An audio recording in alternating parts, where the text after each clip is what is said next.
basi hizo spam tutakuwa tunamwaga nje.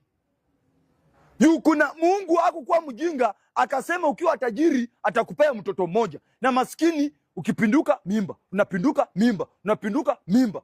Kwa sababu chakula yetu ni wanawake.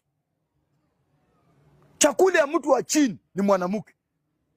Ukilala hivi tu awazi, ukiamuka hivi iko ndani. Ukilala hivi ukiamuka hivi iko ndani. Tajiri yeye hana haja ya mwanamke. Na ndio unaona sisi tunakula mabibi ya matajiri. Tunawakula mbaya sana.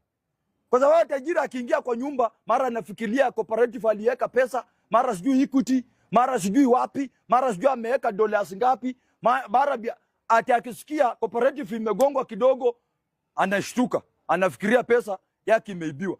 Mimi hata sina kwa account ya M-Pesa, nagonga kugonga, nikishika nashika 2 hours. Nauma. Ndafikiria nini? Tajiri anafikiria pesa, na tajiri anafikiria ameweka sijui baa wapi, sijui ameweka wapi.